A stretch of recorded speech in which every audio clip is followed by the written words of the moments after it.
Career success platform channel पर मैं गौतम शर्मा आप सभी का हार्दिक स्वागत करता हूं। CTET previous year question series extra fact with detail के साथ सीरीज को आगे बढ़ाते हुए आज हम कवर करेंगे सीटेट पेपर सेकंड में 8 दिसंबर 2019 में पूछे गए एसएसटी के प्रीवियस ईयर क्वेश्चनों को एक्स्ट्रा फैक्ट विद डिटेल के साथ। एक पेपर को बच्चों मैं आपको 2 क्लास में प्रोवाइड करा रहा हूं। कुल 60 क्वेश्चन आते हैं, इतना आप सभी को पता है। फर्स्ट पार्ट में हम 1 से 30 तक क्वेश्चन कवर करेंगे और सेकंड पार्ट में 31 से 60 क्वेश्चनों को। बच्चों एक क्लास में मैं आपको 5 से 6 topic extra fact with detail के साथ ट्रिकी अप्रोच से कवर करा रहा हूं, जिससे कि आगामी एग्जाम में एक भी क्वेश्चन आपका गलत नहीं हो, क्योंकि एसएसटी के पेपर सेकंड का लेवल बहुत ज्यादा टफ किया गया है। इसलिए आपको कंप्लीट टॉपिक को कवर करना जरूरी है, तभी आप कथन और निष्कर्ष के क्वेश्चन 100% सही करके आओगे। ये क्लास आपकी आगामी एग्जाम के लिए मोस्ट इंपोर्टेंट है। क्लास स्टार्ट करते हैं। क्वेश्चन नंबर फर्स्ट, ब्राजील के कंपोस और वेनेजुएला के लानोस उदाहरण है। क्वेश्चन हमारा एक घास के मैदान का है। अब मैं आपको बेहतरीन तरीके से ट्रिकी अप्रोच के साथ घास के मैदान कवर कराता हूं कि शीतोष्ण घास के मैदान कैसे बनते हैं, कहां पाए जाते हैं, और उष्ण घास के मैदान कहां कहां पाए जाते हैं। रटने की आवश्यकता नहीं है, सिर्फ बच्चों मेरा पढ़ाने का तरीका है, मेरी आवाज को अपने कानों तक जाने देना है और इस कंप्लीट टॉपिक को अपने माइंड में सेट करना है बिना रट्टाफिकेशन के। चलो अब बात करते हैं घास के मैदानों की।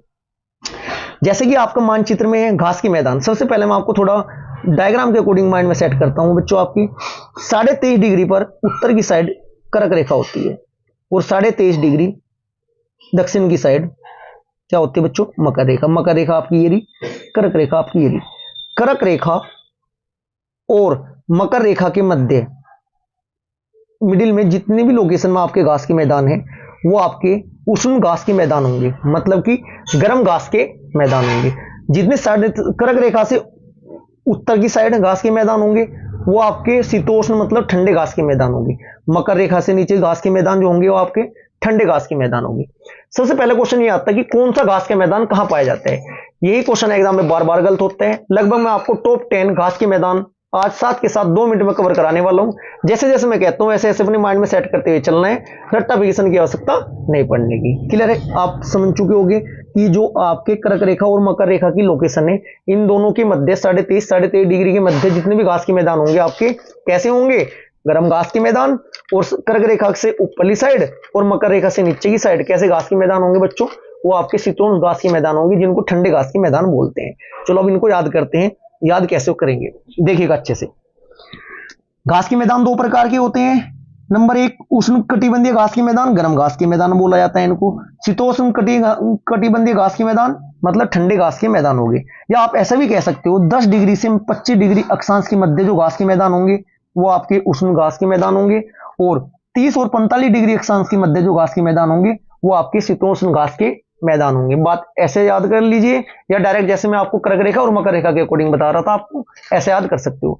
सबसे बड़ी बात है कौन सा घास का मैदान कहां पाया जाता है, ये कैसे याद रखा जाएगा। इसको याद रखने का सबसे आसान तरीका है, सबसे पहले सवाना घास के मैदान। सब आना को याद कैसे करोगे, सब आना, सवाना को सब आना। जब हमारी जॉब लग जाएगी ना, सब आना पार्टी करेंगे फ्री में खाना, सब आना फ्री में खाना, इसका मतलब सवाना घास के मैदान अफ्रीका में पाए जाते हैं। बच्चों ये याद करने का कॉन्सेप्ट है, माइंड में इमेज सेट करो। जब हमारी जॉब लग जाएगी सब आप लोगों की, तो आप क्या कह रहे हो सभी को, सब आना और फ्री में खाना, इसका मतलब सवाना घास के मैदान अफ्रीका में पाए जाते हैं। क्लियर है जी। नेक्स्ट है प्रेरी। प्रेरी, एक बात ध्यान रखो माइंड में, अमेरिका जो देश है पावरफुल देश है। अमेरिका देश की ना सब देश क्या करते हैं, प्रे करते हैं। प्रे मतलब फिर भी बहुत अच्छे संबंध रखना चाहते हैं अमेरिका के साथ, इसका मतलब प्रे किस देश की करते हैं, मैक्सिमम कंट्री अमेरिका की। इसका मतलब जो आपका प्रेरी घास के मैदान है वो कहां पाए जाएंगे बच्चों आपके, वो आपके अमेरिका में पाए जाएंगे। अब बात करते हैं पंपास।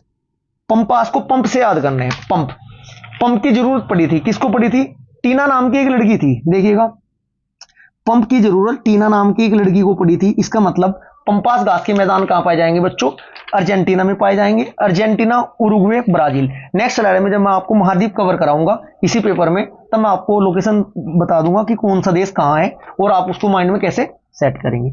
इसके बाद देखिएगा स्टेपिज घास के मैदान। स्टेपिज घास के मैदान यूरेशिया में पाए जाते हैं बच्चों। यूरोप और एशिया को मिलाकर क्या कहा जाता है, यूरेशिया कहा जाता है। भाई आपका एक तो यूरोप हुआ, एक ये एशिया हुआ, इनके बीच में ना टेप लगा दी। टेप मतलब दोनों को जोड़ दिया ना, तभी तो यूरेशिया बना। इसका मतलब टेप, स्टेपी, टेप लगाई 2 महाद्वीपों का। 2 महाद्वीप यूरेशिया में दिखेंगे आपको, दक्षिण अफ्रीका में अलग से नहीं दिखेंगे। क्लियर है। स्टेपी घास के मैदान कहां पाए जाएंगे बच्चों आपके, यूरेशिया में। अब बात करते हैं वेल्ड। वेल्ड है ना, फ्री में करवाने के लिए दुकान पर गए थे हम, वेल्ड फ्री में कराने के लिए दुकान पर गए थे, इसका मतलब वेल्ड घास के मैदान फ्री बोले तो दक्षिण अफ्रीका में पाए जाएंगे। क्लियर है जी। अब बात करते हैं डाउन्स घास के मैदान। डाउन्स, क्रिकेट यदि आप देखते हैं तो आपको इतना पता होगा कि सबसे ज्यादा बाउंसर है ना ऑस्ट्रेलिया के खिलाड़ी मारते हैं बॉलिंग कराते हुए, इसका मतलब डाउन्स घास के मैदान कहां पाए जाएंगे, आपके ऑस्ट्रेलिया में पाए जाएंगे। क्लियर है। अब बात करते हैं सेलवास घास के मैदान को कैसे याद रखोगे। सेल लग रही है, सेल, सेलवास को क्या कैसे याद करोगे, सेल, सेल कौन सी साइड पर लगती है, अमेजन पे तो लगते हैं, अमेजन, इसका मतलब सेलवास घास के मैदान अमेजन बेसिन में पाए जाते हैं। पार्कलैंड, पार्क में भी फ्री में घूमने के लिए गए थे, इसका मतलब पार्कलैंड घास के मैदान कहां पाए जाएंगे, आपके अफ्रीका में पाए जाएंगे। अब बात करते हैं कैंपास घास के मैदान। कैंप लगा हुआ था कहां पर, ब्राजील में, फुटबॉल का कैंप ब्राजील में, ब्राजील बहुत ज्यादा फेमस है ब्राजील की टीम फुटबॉल में। लानोज घास के मैदान कहां पाए जाएंगे, आपके वेनेजुएला में पाए जाएंगे। क्लियर है, इतना आपको सभी को पता चल चुका है। अब मैं थोड़ा डायग्राम के अकॉर्डिंग आपको कवर कराता हूं। देखिएगा, पंपास, पंपास कहां बोला था, अर्जेंटीना में, इसका मतलब जो ये लोकेशन है ना ये अर्जेंटीना है। ठीक है जी। इसके बाद कंपा आपका, इसके बाद कौन सा देखते हैं, वेल्ड, वेल्ड घास के मैदान, इतना आपको पता ही है, 7 महाद्वीप है, 7 महाद्वीप में कौन कौन से हैं आपका, ये यहाँ पर एशिया हुआ, उत्तरी अमेरिका, दक्षिण अमेरिका, अफ्रीका, ठीक है जी, एशिया यहाँ पर है, यूरोप ये रहा ऊपर, ऑस्ट्रेलिया ये रहा। जब अभी मैं आपको नेक्स्ट स्लाइड में मानचित्र, अलग अलग मानचित्र में महाद्वीप आपके माइंड में सेट करूंगा, तब आपको बहुत अच्छी तरीके से समझ में आने वाला है। इतना आप समझ चुके होंगे याद कैसे करना है, ये मैं आपको कवर करा चुका हूं। अब क्वेश्चन का आंसर देखो, बड़े आसान तरीके से दोगे। ब्राजील क्या दोगे, कंपोज, और वेनेजुएला में लानोज, लानोज घास के मैदान कैसे हैं, उष्णकटिबंधीय घास के मैदान। पता कैसे चलेगा, जो आपके कर्क रेखा से ऊपर और मकर रेखा से नीचे होंगे लानोज घास के मैदान होंगे। क्लियर है जी। क्वेश्चन नंबर फर्स्ट का हमारा आंसर क्या हो जाएगा बच्चों, लानोज घास के मैदान कहां पाए जाएंगे, आपके ये पाए जाएंगे, मतलब कैसे घास के मैदान है, ये उष्णकटिबंधीय घास के ये आपके मैदान है। क्लियर है जी, इतनी बात आपके समझ में आ चुकी होगी। अब घास के मैदान से अकॉर्डिंग टू कथन निष्कर्ष कुछ भी क्वेश्चन पूछ ले तो आप बड़े आसान तरीके से बिल्कुल राइट करने वाले हो। Next question, question number second, Mahatma बौद्ध धर्म के अंतर्गत क्या था। एसएसटी का पेपर में फिर आपको एक बार बता देना चाहता हूं, यदि आपको अच्छी तरीके से प्रैक्टिस नहीं है, प्रीवियस क्वेश्चन आपने नहीं देखे, अच्छे लेवल का आता है। अच्छे लेवल का मतलब बात ही आई है बौद्ध धर्म की। अब यहां से है ना बच्चों, आपका बौद्ध धर्म बहुत अच्छी तरीके से कवर होना चाहिए, तभी आप मैक्सिमम क्वेश्चन अच्छे से राइट कर सकते हो। महायान बौद्ध धर्म के अंतर्गत आते हैं। क्वेश्चन नंबर सेकंड का जो आपका पूछा गया है, राइट आंसर क्या हो जाएगा बच्चों, ऑप्शन नंबर 4, बुद्ध की प्रतिमाएं बनाई जाने लगी। ये मेरा प्रयास रहेगा कि 30 क्वेश्चनों में लगभग मैं 5 से 6 क्वेश्चनों की आपको डिटेल कंप्लीट कराऊं।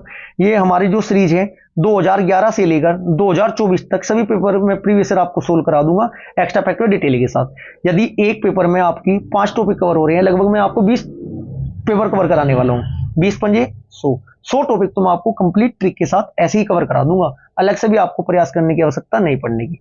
थोड़ा मैं आपको बौद्ध धर्म के बारे में बताता हूं, जो डायरेक्ट क्वेश्चन पूछे जाते हैं। इसके बाद मैं आपको बौद्ध संगति बताऊंगा। यदि बौद्ध संगति आज तक आपके याद नहीं हुई है ना, 3 मिनट में याद करा दूंगा, मात्र 3 मिनट में हमेशा के लिए आपके माइंड में कॉपी पेस्ट हो जाएगा, रट्टाफिकेशन की जरूरत नहीं। चलो पहले बौद्ध संगति कराता हूं मैं। बौद्ध धर्म में आपकी कुल 4 बौद्ध संगति हुई है, लगभग 30 क्वेश्चन बनते हैं इस स्लाइड से। सबसे पहले आपको पता होना चाहिए स्थान, डायरेक्ट पूछे जाते हैं। कितनी बौद्ध संगति हुई, 4। प्रथम बौद्ध संगति, द्वितीय बौद्ध संगति, तृतीय बौद्ध संगति, चतुर्थ बौद्ध संगति। सबसे पहले आपके पास क्या होना चाहिए, घर होना चाहिए। क्या होना चाहिए, घर। इसका मतलब प्रथम बौद्ध संगति राजगृह में हुई। घर बना लिया जी आपने। घर बनाने के बाद घर वालों ने आपकी कर दी शादी।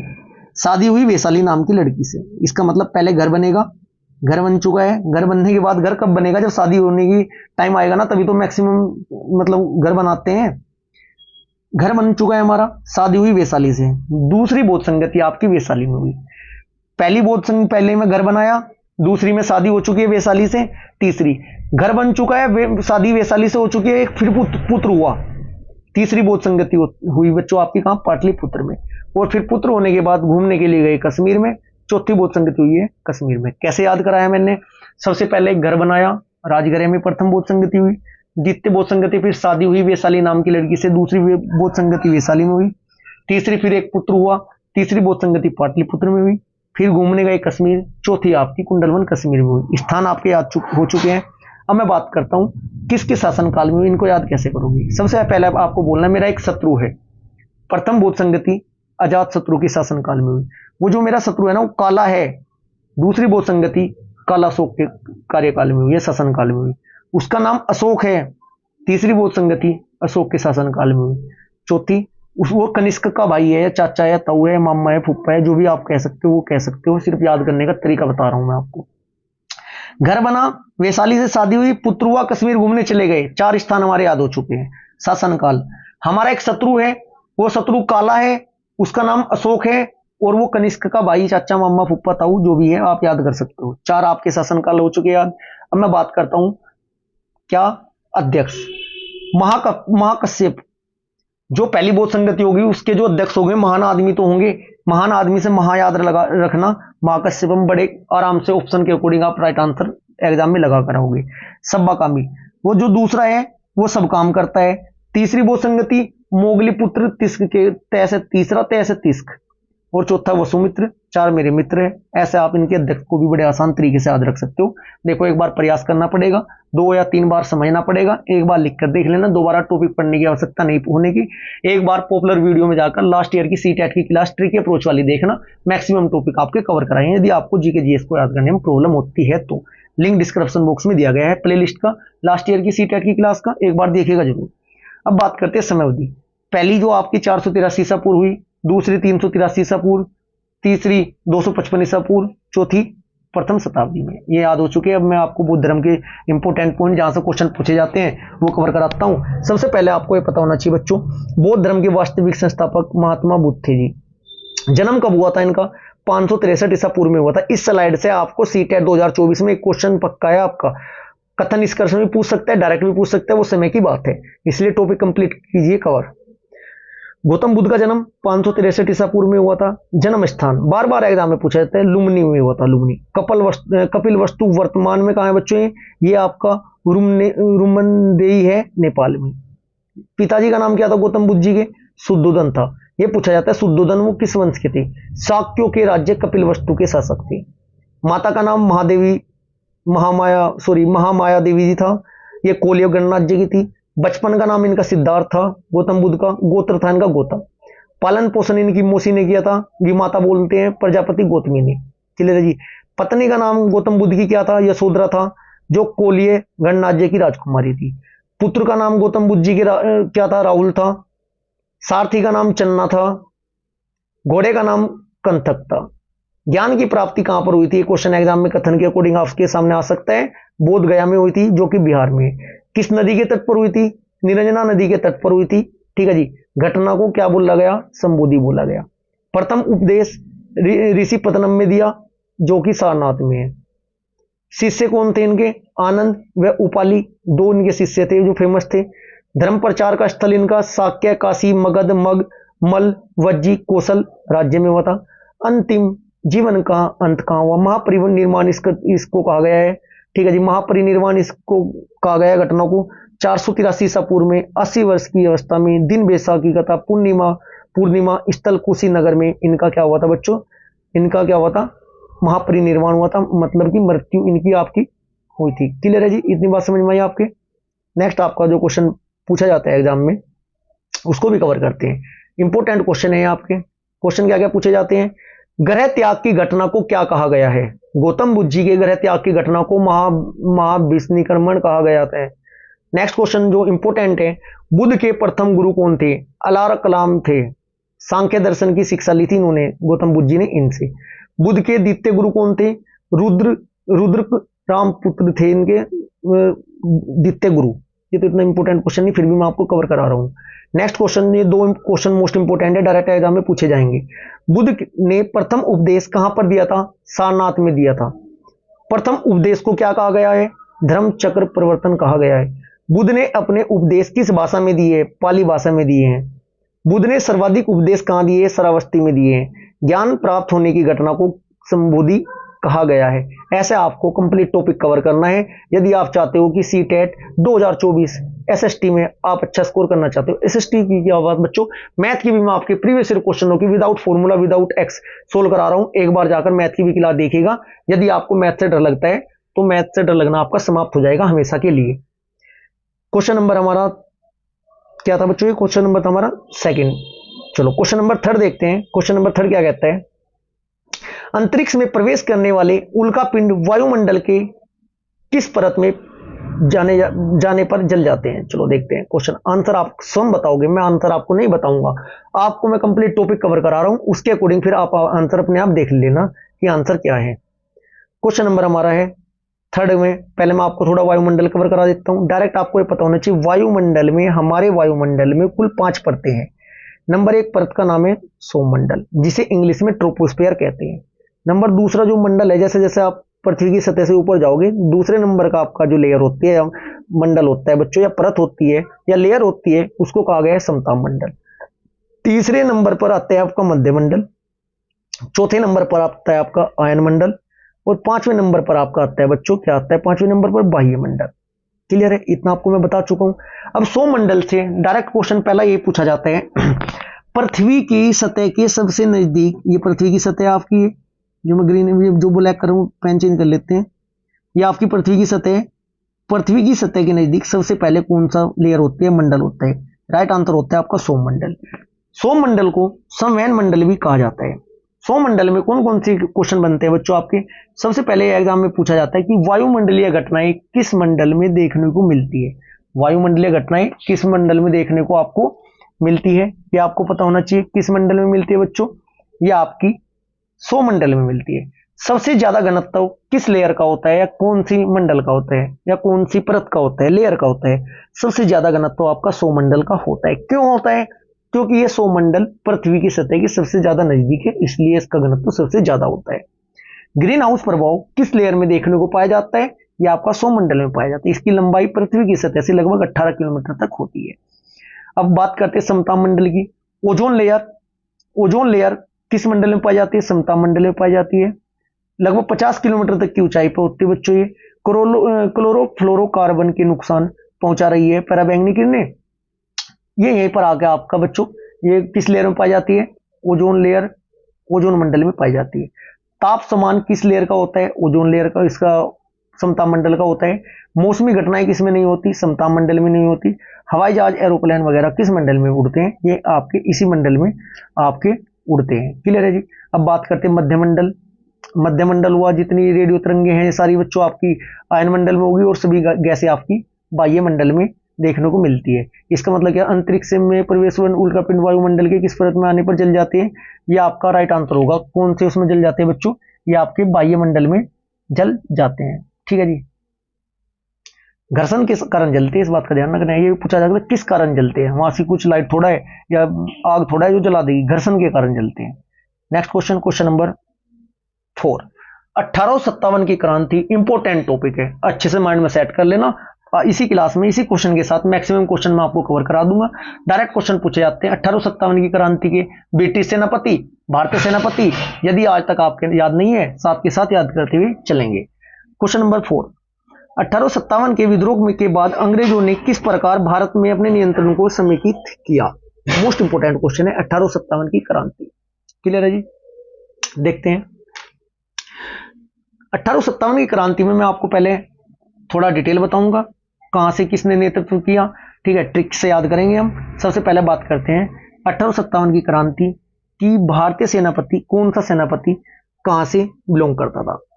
देखिएगा 1857 की क्रांति में सबसे पहले आपको पता होना चाहिए, 1857 की क्रांति में उस समय जब 1857 की क्रांति भारत में प्रारंभ हुई, ब्रिटिश प्रधानमंत्री कौन थे, ब्रिटिश प्रधानमंत्री थे विस्कॉन्ट पोस्टन। ठीक है जी। वायसराय का नाम क्या था बच्चों, लॉर्ड कैनिंग था। जो हमारे 1857 की क्रांति है उसमें विद्रोह के स्थल का पता होना चाहिए आपको, असफलता के कारण भी पता होना चाहिए, और परिणाम से भी क्वेश्चन एग्जाम में पूछे जाते हैं। अब बात करते हैं कारण, कारण क्या क्या थे बच्चों 1857 की क्रांति के। सबसे मेन कारण जो आप पढ़ते हुए आ रहे हैं, चर्बी वाले कारतूसों का प्रयोग। जो कारतूस थे, जो उस बंदूक थी उसमें कारतूस लगते थे, वो चर्बी वाले कारतूस थे। कैसे कारतूस थे बच्चों, चर्बी वाले कारतूस थे। इसे थोड़ा जूम कर लेते हैं हम। ठीक है जी। कैसे कारतूस थे बच्चों, आपके चर्बी वाले कारतूस थे। कारण अन्य भी थे, ब्रिटिश साम्राज्य की घिनौनी नीतियां, सैनिक विद्रोह, अंग्रेजों का धर्म में हस्तक्षेप का संदेश। ठीक है जी। डेट याद रखनी है आपको, 29 मार्च 1857 को बैरकपुर में मंगल पांडे ने अपनी एजुडेंट पर आक्रमण कर दिया और हत्या की। और 10 मई को मेरठ में 1857 की क्रांति प्रारंभ हुई। बार बार एग्जाम में पूछा जाता है कि 1857 की क्रांति के प्रतीक क्या थे। कमल का फूल व रोटी 1857 की क्रांति का क्या थे बच्चों, प्रतीक थे। जो ये अलग अलग जगह पर अलग अलग सेनापति हुए, कौन सा कहां से हुआ, ये याद करने में प्रॉब्लम होती है, इनको रटना नहीं है, सिर्फ माइंड में सेट करना है। सबसे पहले मैं आपको कानपुर का याद कराता हूं, बहुत आसान है। कानपुर, जो आपका कान होता है ना, कान पर किसने मारा था, नाना जी ने मारा था एक थप्पड़। इसका मतलब कानपुर से नेतृत्व किसने किया था, नाना साहब ने किया था। नाना साहब है तात्या तोपे, और मेरे नाना जी ना बहुत बड़ी तोप है भाई साहब, बहुत बड़ी तोप थे मेरे नाना जी, बहुत बड़ी तोप थे। इसका मतलब कानपुर से नेतृत्व नाना साहब है तात्या तोपे ने किया। अब क्वेश्चन पूछा जाता है, नाना साहब, इसका वास्तविक नाम क्या था इनका वास्तविक नाम था रामचंद्र पांडुरंगा।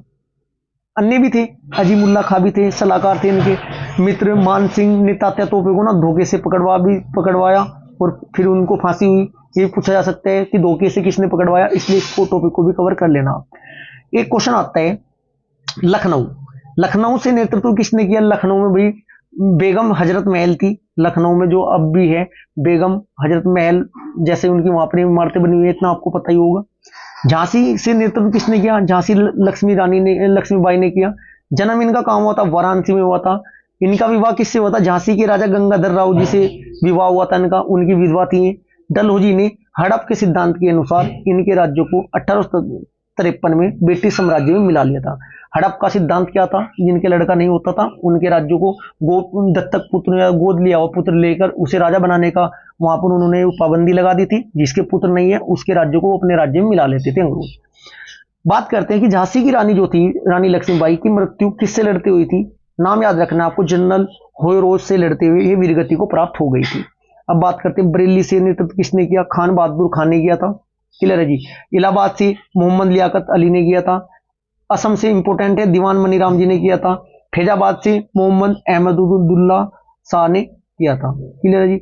अंग्रेजों के सबसे बड़े कट्टर दुश्मन कौन थे, यही थे जो फैजाबाद से जिन्होंने नेतृत्व किया था, मौलवी अहमदुल्ला शाह ने जो थे कट्टर, वो थे। नाम तो सभी को पता, अच्छा क्वेश्चन है, इंपोर्टेंट क्वेश्चन है, पूछा जा सकता है। बात करें बिहार से नेतृत्व किसने किया था, बाबू कुंवर सिंह ने बिहार से नेतृत्व किया था। क्लियर है जी, इतना आपको पता होना चाहिए था 1857 की क्रांति के बारे में। अब बात करते हैं क्वेश्चन नंबर 4 का, जो 1857 की क्रांति है, राइट आंसर क्या होगा बच्चों। क्वेश्चन नंबर 4 का राइट आंसर होगा आपका, भूमिहीनों तथा किसानों की रक्षा के लिए नीतियां बनाकर तुष्टिकरण तथा संपत्ति अधिकारों की सुरक्षा करने के बाद। ठीक है भाई। थर्ड होगा, ईस्ट इंडिया कंपनी के सारे अधिकार ब्रिटिश साम्राज्य के हाथ में सौंप करना और भारतीय मामलों में ज्यादा बेहतर ढंग से संभाला जा सके। अवध, बिहार, मध्य भारत और दक्षिण भारत में ज्यादा सिपाहियों की भर्ती। 1857 की क्रांति का इसमें से कारण बताना था आपको। राइट आंसर बच्चों आपका क्या हो जाएगा, राइट आंसर हो जाएगा 1857 की क्रांति का option number 3, east India company के सारे अधिकार ब्रिटिश साम्राज्य के हाथ में सौंप करना और भारतीय मामलों में ज्यादा बेहतर ढंग से संभाला जा सके। क्लियर है जी। नेक्स्ट क्वेश्चन आपका देखते हैं क्या बनता है। नेक्स्ट क्वेश्चन है आपका, निम्नलिखित में से कौन सा कथन अफ्रीका के बारे में सही है। बेहतरीन डिटेल कवर करो। मैप वाला भारत का नक्शा और विश्व मानचित्र के नक्शे, यदि आपने दो अच्छे से राजनीतिक और प्राकृतिक दोनों कर लिए ना, गारंटी में लेता हूं 4 क्वेश्चन, 3 से 4 क्वेश्चन आपके पक्के हो जाएंगे। कुछ भी नहीं है, बस अच्छे से मैप पर आपकी पकड़ होनी चाहिए, according to direction, according to location. चलो बात करते हैं क्वेश्चन में हमारे डायग्राम क्यों लगाया हमने, डायग्राम इसलिए लगाया, क्वेश्चन में डायग्राम का क्वेश्चन पूछा गया है। देखिएगा ऑप्शन नंबर, इसमें कथन अफ्रीका के बारे में सही है। अफ्रीका के बारे में सही क्या बताना, गोबी मरुस्थल इस महाद्वीप में स्थित है। गोबी मरुस्थल गोबी है ना, गोबी चाउमीन में डलती है, चाउमीन ना चीन वाले बनाते हैं, गोबी मरुस्थल अफ्रीका में नहीं है, चीन में है। नंबर 1 बात, क्योंकि हर टॉपिक में आपको ट्रिक से ही कवर कराऊंगा, चाहे वो आपका हिस्ट्री हो, भूगोल हो, संविधान हो, इकोनॉमिक्स हो, साइंस हो, मैथ हो, रीजनिंग हो, करंट अफेयर हो, XYZ। इसके पश्चिम में यूराल पर्वत है जो एशिया से अलग करता है। मैं मानता हूं एशिया से अलग करना यूराल पर्वत है, यूरोप वाली लोकेशन पर है, लेकिन अफ्रीका से थोड़ा मैटर है, वो तो यूरोप और एशिया के मध्य है यूराल पर्वत। ये भी आपका गलत हो जाएगा, ये भी आपका गलत हो जाएगा। क्लियर है जी। अब बात करते हैं question number, option number 3, Africa का बहुत बड़ा भाग दक्षिण गोलार्ध में स्थित है। बहुत बड़ा भाग अभी देखते हैं, मैप पर देखेंगे। 4th, यह एक ऐसा महाद्वीप है जिससे जिससे होकर करक, विषुवत और मकर रेखा गुजरती है। अब मैं आपको दिखाता हूं डायग्राम, डायग्राम लगाया क्यों है। अब देखिएगा, कुल 7 महाद्वीप है। अफ्रीका महाद्वीप ये ग्रीन वाला है, कौन सा है, ये ग्रीन वाला महाद्वीप है अफ्रीका महाद्वीप। क्लियर है जी। 23.5 डिग्री पर ये करक रेखा है, 23.5 डिग्री पर। ये आपकी 0 डिग्री पर भूमध्य रेखा है जिसे विषुवत रेखा भी बोलते हैं, और ये 23.5 डिग्री पर है आपकी मकर रेखा। नाम लिखे हुए हैं, नाम लिखे नहीं है, चलो मैं लिख देता हूँ। 23.5 डिग्री सबसे ऊपर मकर, ये आपका भूमध्य, अच्छे से कवर करो बच्चों, ये आपका मकर। चलो मैं पेन चेंज कर लेता हूँ, अलग अलग कलर से तीनों रेखाएं दिखाता हूँ, फिर मैं आपको और भी बताऊंगा क्वेश्चन क्या पूछे जाएंगे। ये आपकी करक, ये आपकी क्या है बच्चों, सॉरी करक नहीं है, ये मकर है, मकर नहीं करक है, उल्टा लिख दिया। ये आपकी करक रेखा है, भूमध्य रेखा, मकर रेखा। अब करक रेखा कितने महाद्वीप से होकर गुजर रही है बच्चों, 3 से गुजर रही है। नाम याद कर लो, क्वेश्चन मिलेगा देखने को एग्जाम में।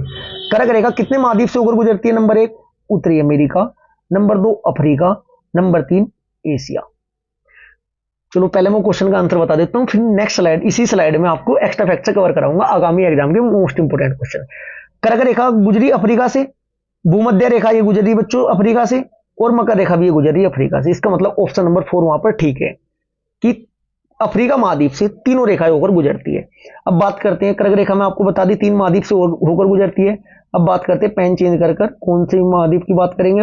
अब बात करेंगे हम भूमध्य रेखा की। भूमध्य रेखा वाली है आपकी भूमध्य रेखा, मात्र 2 महाद्वीप से होकर गुजरती है बच्चों। भूमध्य रेखा कौन कौन, 2 नहीं, भूमध्य रेखा बच्चों यहां से भी गुजरती है ना, ये थोड़ा द्वीप वाले लोकेशन है। चलो कौन कौन से महाद्वीप है बच्चों, मेनली आपके अफ्रीका और दक्षिण अमेरिका। और दक्षिण अमेरिका से एक और रेखा होकर गुजरती है, मकर रेखा, ये आपकी दक्षिण अमेरिका से होकर गुजरती है, अफ्रीका से होकर गुजरती है और ऑस्ट्रेलिया से होकर गुजरती है। ऑस्ट्रेलिया एकमात्र महाद्वीप ऐसा है जिससे मकर रेखा होकर गुजरती है। ये हमारा देश भारत है, भारत से के राज्य कितने राज्य हैं जहां से कर्क रेखा होकर गुजरती है, 8 राज्य हैं। क्लियर। चलो अभी और नेक्स्ट स्लाइड में कवर कराऊंगा, देखिएगा क्वेश्चन, वो ऑप्शन और भी थे ना, इसके अकॉर्डिंग जो मैं गोलार्ध वाला बताना चाहता था आपको, ठीक है। कौन से कथन सही है, अफ्रीका का बहुत बड़ा भाग दक्षिण गोलार्ध में स्थित है। दक्षिण गोलार्ध में देखते हैं, अफ्रीका का बहुत बड़ा भाग दक्षिण गोलार्ध में है क्या, देखिएगा पेन चेंज कर लेते हैं। उत्तरी गोलार्ध, पश्चिमी गोलार्ध, पूर्वी गोलार्ध को समझने के लिए एक ऐसा लाइन खींच दिएगा प्लस का निशान, ये आपका पूर्व हुआ, ये आपका पश्चिम हुआ, थोड़ा सही नहीं खींचते, बीचों बीच खींचते हैं, बीचों बीच अब भी नहीं है, वो तो मैं आपको थोड़ा रफली समझाना चाहता हूँ।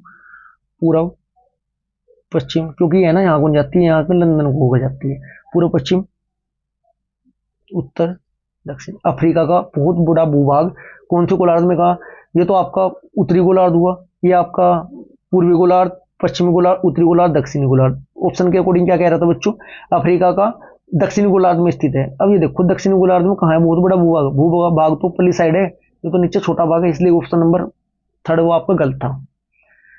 देखिएगा कितने महाद्वीप है, कुल 7 महाद्वीप है। कितने महाद्वीप है, 7 महाद्वीप। क्वेश्चन एग्जाम में पूछा जाता है सबसे बड़ा छोटा सीरीज के अकॉर्डिंग, लोकेशन के अकॉर्डिंग, पहले राइट साइड लिखो 1, left side 2, right left. Asia महाद्वीप सबसे बड़ा, उत्तरी अमेरिका उससे छोटा, फिर निचली साइड हो यही कहीं जस्ट नीचे 1 2 3 एशिया, अफ्रीका, एशिया महाद्वीप हुआ आपका, एक मिनट को गलत होगा थोड़ा सा, देखिए सबसे बड़ा महाद्वीप एशिया महाद्वीप, नंबर 2 पर आपका अफ्रीका, नंबर 3 पर आपका उत्तरी अमेरिका, नंबर 4 पर आपका दक्षिण अमेरिका, नंबर 5 पर आपका अटलांटिका, नंबर 6 पर आपका यूरोप, नंबर 7 यूरोप, नंबर 6 पर आपका यूरोप, नंबर 7 पर ऑस्ट्रेलिया। 1 2 लेफ्ट राइट, फिर लेफ्ट, फिर राइट, फिर डाउन, फिर अप, फिर राइट। आप समझ चुके होंगे, एक बार यार डायरेक्ट याद कर लो, ठीक है जी। मैं अब आपको जो विश्व के क्षेत्रफल के अनुसार 7 देश है उनको याद करा देता हूं, क्योंकि पूछा जाता है कि सबसे बड़ा देश कौन सा है। सबसे रुक चीन अबा भारत, क्या था हमारा, लिख देता हूं मैं, रुक चीन अबा भारत, क्षेत्रफल के अनुसार रुक चीन अब आ भारत। रूस बनता है, रूस क्षेत्रफल के अनुसार सबसे बड़ा देश रूस, नंबर 2 पर चीन, ऐसा आपका अमेरिका तीसरे पर, वैसे ब्राजील चौथे पर, आसिया ऑस्ट्रेलिया 5वें पर, एक मिनट को रुक क्या भी तो है ना, कनाडा दूसरे पर है, चीन तीसरे पर है, चौथे पर अमेरिका, 5वें पर ब्राजील, 6ठे पर ऑस्ट्रेलिया, अपना देश प्यारा भारत 7वें नंबर पर क्षेत्रफल के अनुसार, जनसंख्या के अनुसार दूसरे नंबर पर। चलो नेक्स्ट क्वेश्चन देखते हैं, क्वेश्चन नंबर 6। जनजातीय लोगों के इतिहास के पुनर्निर्माण में निम्न में से कौन कथन गलत है? क्वेश्चन नंबर 6 का आपका राइट आंसर हो जाएगा ऑप्शन नंबर 4, अधिकांश जनजाति समूह में लिखित दस्तावेज रखा है। बच्चों में 4 के 4 ऑप्शन नहीं पढ़ने का, क्योंकि टाइम ज्यादा वेस्ट होगा, इसलिए ऐसे क्वेश्चन जो थ्योरेटिकल उनके डायरेक्ट आंसर देखो, थोड़ा समझने की कोशिश करो। ठीक है जी। नेक्स्ट क्वेश्चन, क्वेश्चन नंबर 7, हम यह आज कैसे जानते हैं कि पूरा पाषाण युग में भारत में शुतुरमुर्ग होते थे? ये पूछ रहा है कि हम कैसे जानते हैं कि भाई पहले जमाने में शुतुरमुर्ग होते थे। क्वेश्चन नंबर आपका 7 का राइट आंसर होगा, महाराष्ट्र के पटनेपुरा स्थल में शुतुरमुर्ग के अंडों के अवशेष मिले हैं। ठीक है जी। जो है ना शुतुरमुर्ग पहले मध्य पूर्व और अब अफ्रीका का जो निवास है ना, एक बड़ा उड़ान रहित पक्षी है। ठीक है जी। पुरातत्व में महाराष्ट्र के पटने से लोकेशन से साक्ष्य इनके प्राप्त हुए। नेक्स्ट क्वेश्चन, क्वेश्चन नंबर 8, निम्नलिखित में से क्या प्रतिनिधि लोकतंत्र की विशेषता नहीं है? क्वेश्चन नंबर 8 का आपका राइट आंसर हो जाएगा ऑप्शन नंबर ए, जनता की निर्णय निर्माण की प्रक्रिया में प्रत्यक्ष सहभागिता है। Next question, question number 9, Bharat के किस क्षेत्र को छोटा तिब्बत, पठार वाला टॉपिक भी है बच्चों और प्रायद्वीप वाला भी टॉपिक है, इंपॉर्टेंट टॉपिक है। जैसे जैसे मेरे सामने क्वेश्चन आएंगे, लगभग 4 से 5 क्वेश्चन में 4 से 5 टॉपिक में आपको 6वीं एक क्लास में प्रोवाइड कराऊंगा। जो हॉरिस वाले पेपर के बचे हुए टॉपिक हैं वो नेक्स्ट पार्ट सेकंड में आपको कवर कराऊंगा, लेकिन जितने भी इंपॉर्टेंट क्वेश्चन बनेंगे, ट्रिक बनेंगे, साथ के साथ कवर कराता हुआ चलूंगा। क्वेश्चन नंबर 9, क्वेश्चन नंबर 9 का क्या है? क्वेश्चन नंबर 9 का राइट आंसर होगा ऑप्शन नंबर 3, लद्दाख। लद्दाख को कहा जाता है, लद्दाख ना उत्तरी भारत का एक केंद्र शासित प्रदेश है, जो उत्तर में ना बच्चों काराकोरम पर्वत तथा दक्षिण में हिमालय पर्वत के बीच में स्थित है। क्लियर है जी। भारत में सबसे विरल जो जनसंख्या वाले भागों में से ना एक है। भारत अक्साई चीन को ना इसी का भाग मानता है, जो वर्तमान में चीन के कब्जे में। इसे भारत का तिब्बत या छोटा तिब्बत कहते हैं। जो आप जब भी हिमालय का कोई क्वेश्चन आएगा, हिमालय में कितनी पर्वत श्रृंखला है, पूर्व से पश्चिम, उत्तर से दक्षिण, पूरा विन्यास में आपको एक लाइन में कवर कराऊंगा हिमालय का, जब भी हिमालय का क्वेश्चन जिस भी पेपर में मुझे दिखाई दिया। क्वेश्चन नंबर 10, भारत में अपील प्रणाली या पुनरुद्धारिक प्रणाली किसे कहते हैं? क्वेश्चन नंबर 10 का राइट आंसर ऑप्शन नंबर 2, निचली न्यायालय के आदेश के खिलाफ उच्च न्यायालय में अपील का प्रावधान। नेक्स्ट क्वेश्चन, क्वेश्चन नंबर 11, निम्नलिखित में से कौन सा प्रायद्वीप पठार का लक्षण नहीं है? क्वेश्चन नंबर 11 का राइट आंसर होगा ऑप्शन नंबर 2, इस पठार पर पश्चिम की ओर बहने वाली महानदी और कृष्णा नदियां मौजूद है। नहीं है, बता रहे। क्वेश्चन नंबर 12, खिलजी और तुगलक वंश के अंतर्गत प्रशासन और समेकन के संदर्भ में सही क्या है? क्वेश्चन नंबर 12 का आपका राइट आंसर हो जाएगा बच्चों, क्वेश्चन नंबर 12 का राइट आंसर हो जाएगा ऑप्शन नंबर, क्वेश्चन नंबर 12 का राइट आंसर हो जाएगा अलाउद्दीन खिलजी और मोहम्मद शाह गंगा के मैदानी इलाकों पर जोर जबरदस्ती अपना अधिकार लंबे समय तक रख पाए हैं। कौन सा हो जाएगा इसमें आपको बच्चों? दिल्ली से बंगाल जैसे सुंदर प्रांतों के नियंत्रण कठिन था। ऑप्शन नंबर आपका 2 हो जाएगा। थर्ड है आपका उपमहाद्वीप का काफी बड़ा हिस्सा दिल्ली, उपमहाद्वीप का काफी बड़ा हिस्सा दिल्ली और सुल्तानों के अधिकार में रहा। ऑप्शन 4, गंगा के मैदानी इलाकों में घने जंगलों वाले क्षेत्र को पहली बार बैठा गया। इनमें से आपको बताना है कौन सा आपका राइट आंसर हो जाएगा। राइट आंसर होगा ऑप्शन नंबर बी ही आपका राइट आंसर हो जाएगा। Next question, question number 13, Bharat के दक्षिणी भागों में विशेषकर तमिलनाडु और आंध्र प्रदेश में शरद ऋतु में वर्षा होती है।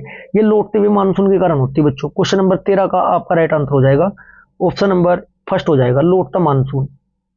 पवन बंगाल की खाड़ी में अरब सागर की तरफ बहती है, ऐसा है ना। देखो थोड़ा मैं आपको इसकी भी डिटेल बता देता हूँ। ये भारत का नक्शा हुआ, जब मानसून आता है केरल से प्रवेश होता है, केरल से प्रवेश होते भारत में पूरे भारत में बरसात होती है। मेघालय, गारो, खासी, जो जयंतिया पर्वत श्रृंखला से टकराकर बाद में सर्दियों के मौसम में तमिलनाडु में बरसात होती है। क्वेश्चन यहाँ एक भी ये भी बनता है कि सर्दियों में बरसात होने का कारण या किस राज्य में बरसात होती है? तमिलनाडु वाले क्षेत्र में। क्यों होती है? लौटते हुए मानसून के कारण आपकी ये बरसात वहां पर होती है। क्लियर है जी, इतना आपको पता चल चुका है। क्वेश्चन नंबर आपका जो था इससे पहला, इसका ऑप्शन नंबर 2 में ऑप्शन नंबर 1 होगा, दिल्ली के बंगाल जैसे सुंदर प्रांतों का नियंत्रण कठिन था।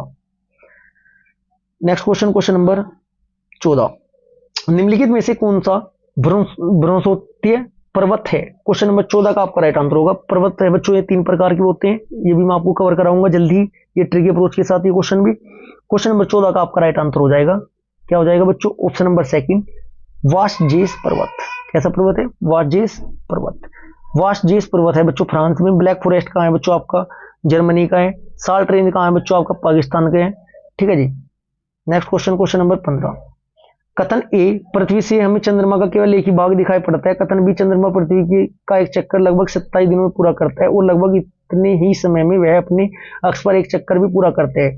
दिए गए विकल्पों में से कौन सा आपका सही है? क्वेश्चन नंबर आपका 15 का राइट आंसर हो जाएगा ऑप्शन नंबर थर्ड। ए और बी दोनों सही है, लेकिन आर सही व्याख्या है ए की। ठीक है जी। नेक्स्ट क्वेश्चन, क्वेश्चन नंबर 27 दिन लगभग 8 घंटे बैठते हैं। क्लियर है जी। क्वेश्चन नंबर 16, कायांतरिक सेल के बारे में निम्न में से ए, बी और सी कथनों पर विचार कीजिए। आग्नेय और अवसादी सेल उच्च ताप और दाब के प्रभाव से कायांतरिक सेलों में परिवर्तित होती है। कायांतरिक सेल उच्च ताप और दाब के प्रभाव से पिघलकर द्रवित मैग्ना बनाती हैं। संगमरमर एक कायांतरिक सेल है। क्वेश्चन नंबर 16 का आपका right answer option number first हो जाएगा, तीनों सही है। क्वेश्चन नंबर 17, हड़प्पा सभ्यता का पतन कैसे हुआ? डायरेक्ट आंसर बताऊंगा मैं। क्वेश्चन नंबर आपका 47 का हड़प्पा सभ्यता का पतन बताना है कि हड़प्पा सभ्यता का पतन कैसे हुआ। राइट आंसर ए, बी व डी, सी नहीं है। जंगलों का विनाश हो गया, ऐसा नहीं था। ये तीनों आपके बिल्कुल सही थे। बाढ़ भी आई थी, सूखा भी पड़ा था, नियंत्रण शासकों का समाप्ति हुआ था। क्वेश्चन नंबर 18, ऋतु प्रवाह जुड़ा हुआ है, किससे जुड़ा हुआ है? क्वेश्चन नंबर 18 का आपका right answer option number third, लोगों के आवागमन से। क्वेश्चन नंबर 19, स्थायी पवनों के संदर्भ में ए बी है। ए डायरेक्ट पढ़ो, टाइम वेस्ट नहीं करना, हम समझ चुके हैं क्वेश्चन क्या है, काफी हमने पेपरों की प्रैक्टिस कर ली है। ये पवनें वर्ष भर लगातार निश्चित दिशा में चलती है। बी, पश्चिम एवं पूर्वी पवनें इनके उदाहरण है। क्वेश्चन नंबर 19 का राइट आंसर होगा ए व बी दोनों आपके सही है।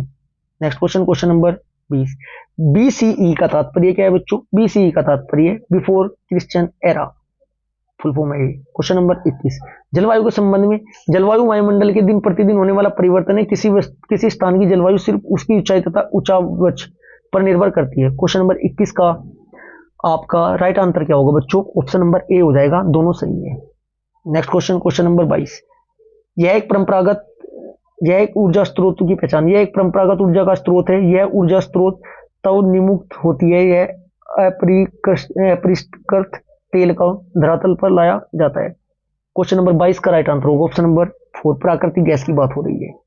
क्वेश्चन नंबर 23, भारत का शोध संस्थान मैत्री कहाँ अवस्थित है? क्वेश्चन नंबर 23 का आपका राइट आंसर होगा अंटार्कटिका में है। 4 है बच्चों, हैं कितने हैं? 4 है, इतना आपको याद रखना चाहिए।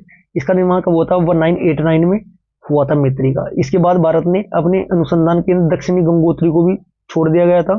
ठीक है जी। नेक्स्ट क्वेश्चन, क्वेश्चन नंबर हमारा 24, निम्नलिखित में से कौन सा कथन खनिज के संदर्भ में सही नहीं है? 24 का right answer option number second, सभी खनिज अधात्विक होते हैं। नेक्स्ट क्वेश्चन, क्वेश्चन नंबर 25, आपको मिलान करने हैं। नर्मदा घाटी कैसी है बच्चों? वर्जी, गोर, गारो, खांसी, गंगा घाटी, सिंधु और उसकी सहायक नदियां। क्वेश्चन नंबर 25 का आपका राइट आंसर हो जाएगा नर्मदा घाटी बच्चों, शिकार और संग्रह वज्जी, शिकार और संग्रह वज्जी। देखिएगा क्वेश्चन नंबर 25 का राइट आंसर होने वाला है आपका ऑप्शन नंबर ए। पहले का तो है नर्मदा नदी आखेट और संग्रहण। क्वेश्चन नंबर आपका 25 का ऑप्शन नंबर ए राइट होगा। बी का आपका है फर्स्ट, आरंभिक गणराज्य वज्जी है, 16 महाजनपदों का एक था गणराज्य। गणराज्य से पकड़ सकते हो आप। सेकंड का ए देख लो, सेकंड का ए, जो सेकंड का फर्स्ट है, बी का फर्स्ट एक में ही है, ये आपका राइट आंसर हो जाएगा। ये पकड़ने की तरीका होता है बच्चों। ई का फोर्थ हो ही जाएगा, प्रथम नगर। ठीक है जी। नेक्स्ट क्वेश्चन, क्वेश्चन नंबर 26, आपको क्वेश्चन नंबर 26 का मैं डायरेक्ट आंसर बताता हूं, क्योंकि देखो यदि आप कंप्लीट क्वेश्चन पढ़ोगे, ऐसा थ्योरेटिकल ही पढ़ोगे तभी आपको रिपीट होगा। क्वेश्चन रिपीट होने के चांस बहुत कम है, लेकिन थ्योरेटिकल वाले एक्स्ट्रा फैक्ट से रिपीट होने निश्चित है। क्वेश्चन नंबर 26 का आपका राइट आंसर हो जाएगा ऑप्शन नंबर सेकंड, ए गलत है किंतु आर, अब बी आपका सही है। क्वेश्चन 27 भी ऐसे क्वेश्चन है आपका, ऑप्शन 4 ठीक हो जाएगा, ए और दोनों सही है किंतु ए आर की सही व्याख्या नहीं है। क्वेश्चन नंबर 28, भारत के आरंभिक मानवों पर समझ के लिए निम्नलिखित में से किसी एक प्राथमिक स्रोत माना जाता है? क्वेश्चन नंबर 28, क्वेश्चन नंबर 28 का आपका राइट आंसर हो जाएगा बच्चों, भारत के आरंभिक मानवों पर समझ के लिए निम्नलिखित में से एक प्राथमिक स्रोत माना जाता है। राइट आंसर होगा आपका ऑप्शन नंबर 4 हो जाएगा बच्चों, दिनार की शैली विलेख। Next question, question number 29, British काल से पहले बच्चों को पढ़ाया जाता था, कैसे पढ़ाया जाता था? ब्रिटिश काल से पहले बच्चों को पढ़ाया जाता था। क्वेश्चन नंबर 29 का आपका राइट आंसर हो जाएगा ऑप्शन नंबर फर्स्ट, इतिहास पढ़ते वक्त वंशावली के हिसाब से। साल भर ब्रिटिश साल में बच्चों को पढ़ाया जाता था, साल भर फसल की कटाई के समय छोड़कर जब वे खेतों में काम करते थे। क्वेश्चन नंबर 29 आपका राइट आंसर हो जाएगा। Next question, question number 30।